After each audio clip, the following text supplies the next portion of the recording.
Très heureux de vous retrouver en ce jeudi, premier jour de la nouvelle année 2026. Fidèles téléspectateurs de Chérif la télévision, bonsoir et merci pour votre fidélité à nos programmes. C'est l'heure de votre 18h de l'actualité. Un atelier d'échange sur la préservation des races bovines locales et des espèces fourragères d'intérêt pour les éleveurs s'est ouvert lundi 29 décembre 2025 à l'hôtel Olympe International. C'est en commune 5 du district de Bamako. La rencontre s'inscrit dans le cadre de la semaine de l'agroécologie au Mali. La cérémonie était présidée par le représentant du ministre de l'élevage et de la pêche. Un reportage de Madi Hawa Kebe et Boubacar Keita avec la voix de Amadou Kamara. Organisé par l'ONG Sans Frontières Suisse, en partenariat avec CADEMESO, cet atelier vise à ouvrir un dialogue politique national autour de la préservation des races bovines locales et des espèces fourragères. Les participants échangent notamment sur le cadre politique, la mise en œuvre du projet REST et les acquis du projet Agro-Biodiversité. L'objectif est également de renforcer l'engagement des acteurs autour de la déclaration de Nyoro sur la sauvegarde des races locales. Le président de l'interprofession lait locale salue une initiative utile pour les producteurs. Ce qui nous réunit ici aujourd'hui par rapport à la préservation de la race locale et surtout aussi la promotion et la vulgarisation sur la culture fourragère qui est une alternative pour aujourd'hui cette interprofession. Je pense que ces travaux aujourd'hui, c'est une bonne guerre pour nous tous, pour tout éleveur. C'est une bonne chose d'aller vers l'amélioration génétique, mais quelque part aussi il faut songer à garder l'essentiel qui est notre souche locale. Et cette souche locale aussi, même s'il faut aussi améliorer, la métisser, il faut aussi garder l'impact que cela peut avoir sur notre élevage et sur notre économie. Parce que par rapport à la culture fourragère, nous savons très bien que ce sont des sujets qui peuvent résister et être résilients dans tout ce secteur de l'élevage. Même satisfaction du côté de l'APECAM qui insiste sur l'importance de la culture fourragère et de la protection du cheptel national. J'apprécie fortement cet atelier qui en fait cherche à concilier deux mondes et deux intérêts différents. Entre l'intérêt de l'éleveur qui veut gagner de l'argent grâce à la productivité et l'intérêt aussi des générations futures et de l'État pour garder nos sources locales. Ce n'est pas un exercice facile. On a quelques pistes de solutions qu'on va peut-être développer au fur et à mesure de l'atelier. En fait, la préservation des races locales, c'est un devoir pour l'État. C'est un devoir pour les Maliens. Il ne faut pas que nous perdons ces races qui ont une grande capacité, qui ont des qualités et qui sont résistantes à notre climat. Avec plus de 15 millions de bovins, le Mali reste confronté au défi de la préservation des races locales et des ressources fourragères, d'où l'intérêt de cette rencontre initiée par l'ONG Vétérinaire Sans Frontières Suisse. Au nom du directeur de VCF Suisse, empêché pour vous souhaiter la bienvenue à cet atelier de dialogue politique national consacré à un sujet d'une importance capitale, la préservation des races bovines locales et des espèces fourragères adaptées à nos écosystèmes. Votre participation témoigne de la volonté collective de faire face aux défis qui menacent la biodiversité animale et végétale dans notre pays. Le Mali, avec ses 15 millions de bovins, possède une richesse génétique exceptionnelle. Pourtant, nous savons que cette richesse est aujourd'hui fragilisée par des pratiques non contrôlées, la pression climatique et la dégradation des pâturages. Le représentant du ministre de l'élevage et de la pêche réaffirme pour sa part l'engagement de l'État à accompagner ces initiatives malgré le contexte sécuritaire difficile. Le Mali est un pays d'élevage par excellence. Il est le premier pays d'élevage de la zone UEMOA avec un effectif de cheptel estimé à 14 millions de bovins, 24 millions d'ovins, 33 millions de caprins, 644 000 équins, 1 263 000 asins, 1 370 000 camélins, 91 000 porcins et environ 63 millions de volailles. Le sous-secteur élevage représente en effet 40% du produit intérieur brut du secteur primaire et environ 19% du produit intérieur brut national. Il fait vivre 85% des paysans et par la même occasion génère des revenus pour environ 30% de la population, soit environ 6 millions de personnes. Au terme des travaux, les participants formuleront des recommandations et adopteront une déclaration finale en faveur de la préservation des races bovines et des espèces végétales locales à vocation fourragère. Les rideaux sont tombés sur les activités de la 4e édition de la semaine de l'élève et de l'étudiant Ansar du collectif Ansar en milieu universitaire et scolaire Camus Mali. Les membres du collectif ont rencontré pour la circonstance les membres de la famille chérifienne pour prendre conseil et bénédiction. C'était le mardi dernier dans la grande mosquée chérifienne. Le commentaire est signé par Al-Hamidou Badini. La rencontre avec le guide spirituel des Ansar, Seyyid Chérif Ousmane Madani Aïdara, est un rendez-vous incontournable inscrit à l'agenda de la semaine de l'étudiant et de l'élève Ansar. Pour la présente édition, le président du groupement des leaders spirituels musulmans du Mali est représenté par son fils Seyyid Chérif Ahmed Tidjane Aïdara, avec à ses côtés les responsables de l'Ansardine nationale Mali. La rencontre est également rehaussée par la présence des épouses du guide spirituel des Ansar, Mesdames Aïdara Diara Tunkara et Fatoumata Traoré. Dans leurs interventions respectives, elles ont prodigué de précieux conseils à l'assistance. Maintenant, nous sommes dans la grande mosquée chérifienne pour la clôture avec la présence de Seyyid Chérif Ahmed Tidjane Aïdara ainsi que de nos mamans, à savoir Tanti Diara ainsi que Tanti Fatoumata Traoré. Alhamdulillah, on était aussi accompagnés par l'ADN Mali qui est à la source de tout ceci. Et c'est l'ADN qui prend en charge tous nos frais durant cet événement. Non seulement cet événement, mais d'autres événements, on fait ça avec l'ADN Mali, alhamdulillah. On était aussi accompagnés par nos aînés qui ont été sur le terrain avant nous.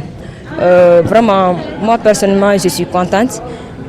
Comme fin des mots, je remercie d'abord l'ADN Mali et il nous finance sans nous demander qu'est-ce que vous faites, sans hésitation, vraiment. Mais son Excellence M. Modibo Diallo ainsi que son bureau, on les remercie beaucoup, ainsi que la FADI. Ensuite, nous remercions les bureaux exécutifs nationaux dont le président est M. Adama Fane, ainsi que tous ses membres qui ont eu l'initiative de faire cet événement. Véritable creuset de brassage fraternel à la semaine de l'étudiant et de l'élève Ansar, à l'initiative du collectif des Ansar en milieu universitaire et scolaire Camus Mali, est une aventure riche avec au programme plusieurs activités. Et notamment, nous avons fait des formations sur l'intelligence artificielle l'IA, qui est un domaine incontournable dans le monde d'aujourd'hui. Et aussi, nous avons fait une formation, et ça donne une séance de formation sur le e-commerce, qui va nous permettre dans les jours à venir, dès maintenant même, de faire les ventes en ligne, notamment sur les réseaux sociaux. Donc aussi nous avons fait des ziyaras à Donimana et qui nous permet aussi d'aller visiter les tombes de la famille, implorer Allah à leur cause pour que nous puissions avoir ce que nous cherchons et puis faire des bénédictions à leur égard pour que Allah le Tout-Puissant puisse accorder sa paix et sa miséricorde à leurs âmes. Aussi, nous avons organisé un match de foot qui nous permet aussi de se divertir parce que quand on dit une semaine, on ne peut pas concentrer la majeure des activités sur les formations et puis aussi il faut avoir un côté de divertissement. Donc on a organisé les matchs à cet égard. Aussi, nous avons organisé une formation concernant la vie associative même au Mali. C'est-à-dire cela va nous permettre de comprendre beaucoup de choses. C'est-à-dire quand on crée une association, qu'est-ce qu'on doit faire? Qu'est-ce qu'on doit faire envers l'État pour que nous soyons dans les règles? C'est-à-dire aussi permettre à chaque membre qui occupe surtout les postes de savoir qu'est-ce que je dois faire en tant que secrétaire, qu'est-ce que je dois faire en tant que président ou bien qu'est-ce que je dois faire en tant que conseiller religieux. La 4e édition de la semaine de l'étudiant et de l'élève Ansar était placée sous le parrainage de Seyyid Badra Aliou Ousmane Aïdara et Madame Aïdara Alima Dagamaïsa en était la marraine. La rencontre est sanctionnée par les bénédictions d'usage et des photos de famille vivement la 5e édition. Dans le cadre des activités de commémoration de l'anniversaire de l'imam Ali, le club Imam Ali Alasago Djamasago a animé un plateau spécial le mercredi 31 décembre. C'était sur le plateau de Chérif la télévision. Suivant ce commentaire signé par Khadija Traouri. Cette initiative vise à rendre hommage à Imam Ali, cousin et disciple du prophète Mohammed, que la paix et le salut d'Allah soient sur lui, et à partager ses enseignements avec un large public. Le plateau spécial a permis aux membres du club de discuter des valeurs et des principes défendus par Imam Ali et de leur pertinence dans le contexte actuel. À l'issue du plateau spécial Imam Ali, les membres du club ont à tour de rôle exprimé leur impression. On est ici aujourd'hui dans le cadre du débat télévisé qui concerne l'anniversaire de Imam Ali Alasago Djamasago. Ça s'inscrit dans ces cadres-là. On a commencé l'anniversaire depuis le mercredi passé. Depuis le mercredi passé, on a commencé l'anniversaire avec les questions-réponses qui concernaient les élèves du primaire.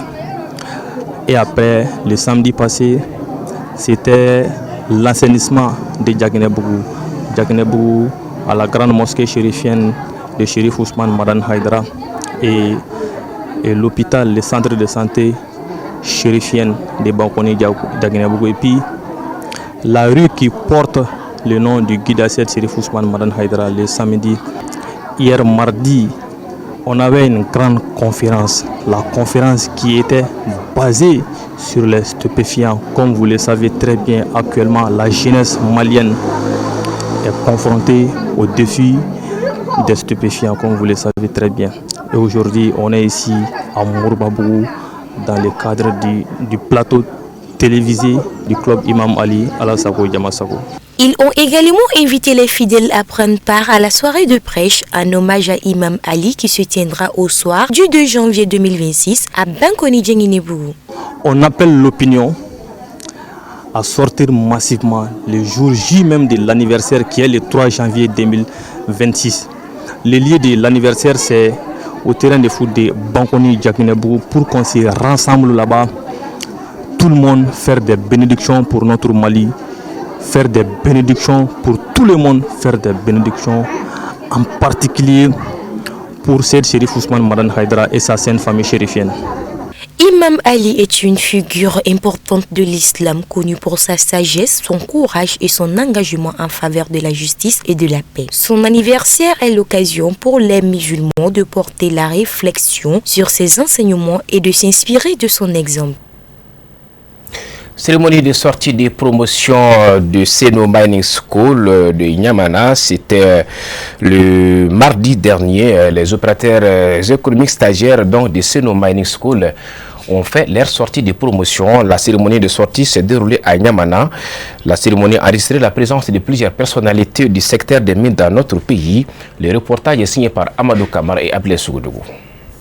Pour pallier à ces problèmes de main-d'œuvre locale qualifiée, le centre de formation situé à Niamana, Seno Mining School, forme des opérateurs stagiaires à la conduite d'engins lourds, préparant ainsi l'avenir promoteur des mines au Mali. C'est un immense plaisir de nous réunir aujourd'hui pour célébrer l'aboutissement d'un parcours exigeant, la remise de vos attestations d'opérateurs d'engins miniers, de mécaniciens d'engins de chantier, d'opérateurs logistiques, des techniciens en management de la qualité de l'hygiène et de la sécurité santé au travail. Aujourd'hui, nous ne remettons pas seulement un document administratif, mais nous certifions une compétence, une maîtrise et par-dessus tout une responsabilité qui exige une certification rigoureuse. Votre formation d'aptitude professionnelle n'est pas qu'un morceau de papier. C'est la preuve de votre maîtrise technique, de votre capacité à lire un terrain et votre aptitude à dompter des machines de plusieurs tonnes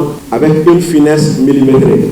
Être opérateur d'engins lourds dans les mines demande beaucoup de professionnalisme, de précision et de la rigueur dans la formation. C'est avec une immense joie et une grande fierté que nous nous accueillons aujourd'hui à cette cérémonie de remise d'attestation en nous voyant apprenants en conduite d'engins lourds dénommée attestation d'aptitude professionnelle. Aujourd'hui, nous célébrons les fruits d'un travail acharné de l'engagement et de la persévérance dont vous avez fait objet.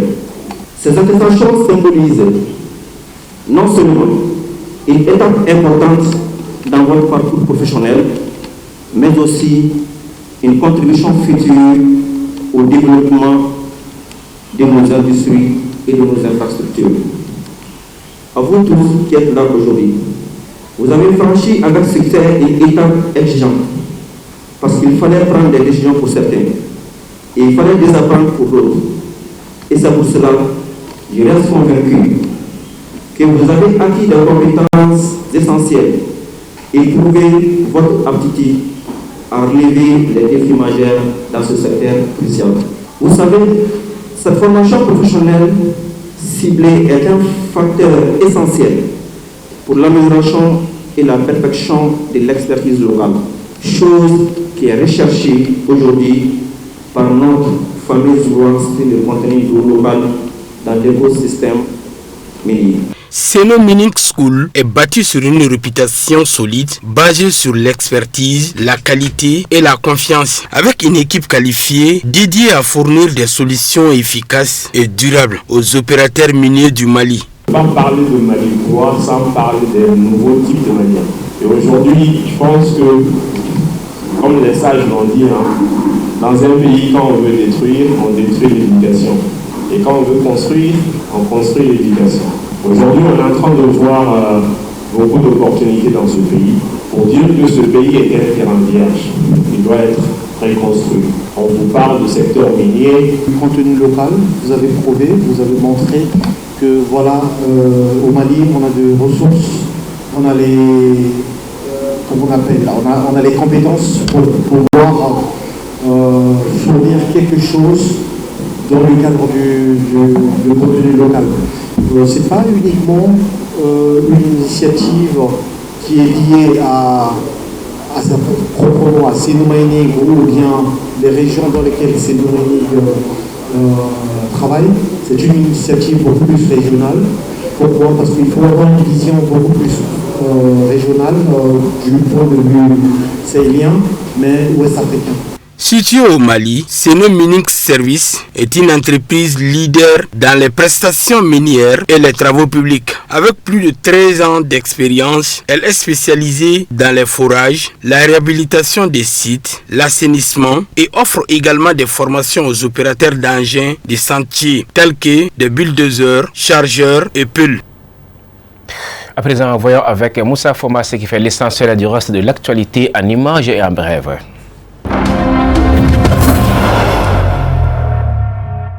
Le président somalien Hassan Sheikh Mahmoud a mis en garde contre les ambitions d'Israël qu'il accuse de vouloir installer de force des Palestiniens en Somalie et d'étendre son accès stratégique au golfe d'Aden et à la mer Rouge. Dans un entretien accordé à la chaîne qatari Al Jazeera, il a commenté la décision d'Israël de reconnaître la région autoproclamée du Somaliland. Selon le chef de l'État somalien, le Somaliland revendique la sécession depuis près de 30 ans sans avoir été reconnu par aucun pays. Et Mogadiscio œuvre à une réunification pacifique du territoire. Après 34 ans, voir Israël surgir soudainement pour reconnaître le Somaliland est extrêmement inattendu et très étrange, a-t-il déclaré. Il a rejeté les accusations affirmant que cette initiative israélienne serait liée aux accords de coopération énergétique conclus entre la Somalie et la Turquie. Comme je l'ai déjà dit, Israël n'a jamais eu de relation avec la Somalie et n'a jamais été un acteur majeur dans la région, a insisté Mahmoud, rappelant que la Turquie, la Ligue arabe, l'IGAD, l'Union africaine et plus de 50 pays ont condamné la démarche israélienne et rejeté l'idée de reconnaître le Somaliland. Selon lui, la décision israélienne de reconnaître le Somaliland s'inscrit dans un plan visant à installer de force des Palestiniens en Somalie.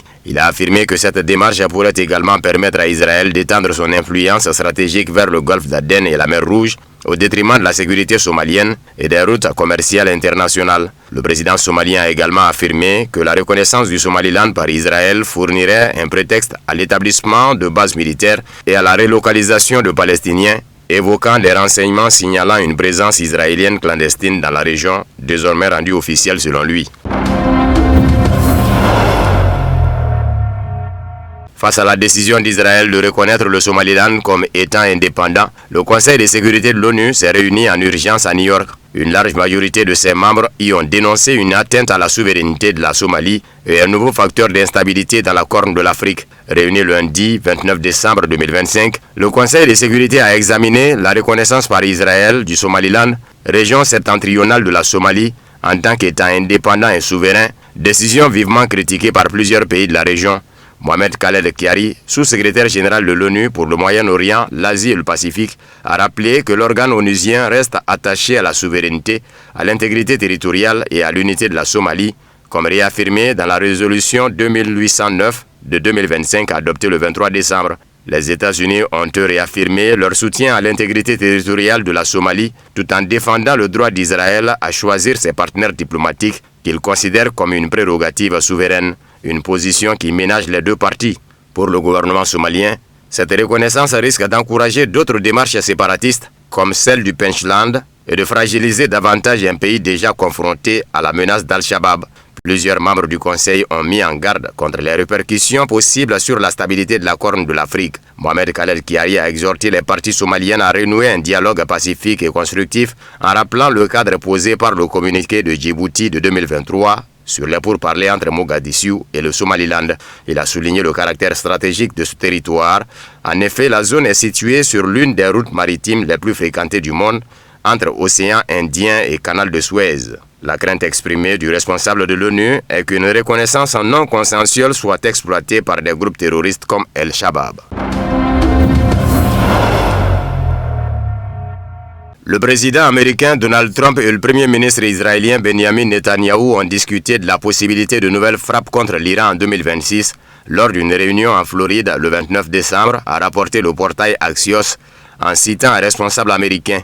Selon ce responsable, Trump soutiendrait probablement de telles frappes si les États-Unis constataient que l'Iran prenait des mesures concrètes pour rétablir son programme nucléaire. La publication précisait que Trump et Netanyahou n'étaient pas parvenus à des accords spécifiques concernant le calendrier d'éventuelles nouvelles frappes américaines et israéliennes, ni les critères de leur mise en œuvre. Selon le portail, Netanyahou a également accepté de passer à la deuxième phase du plan de paix de Trump pour la bande de Gaza lors de la réunion mentionnée qui s'est tenue à la résidence du président américain Donald Trump en Floride. Comme le précise la publication, Trump a promis à Netanyahou qu'il autoriserait Israël à recourir à la force militaire contre le Hamas si ce dernier ne respectait pas l'accord et ne commençait pas le désarmement.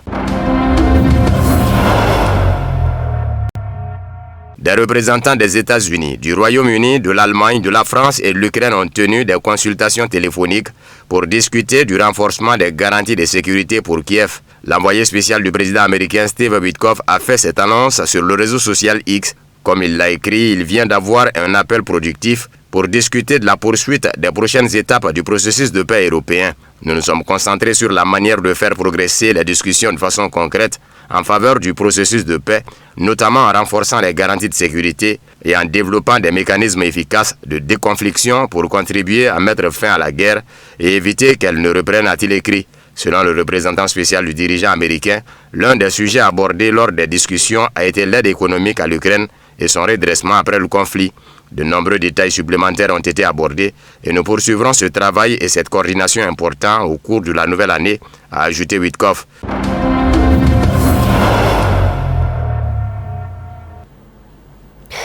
Ainsi s'achève ces 18h. Un grand merci à vous de l'avoir suivi. Au nom de toute l'équipe de réalisation, très bonne année 2026 à vous. Bonsoir.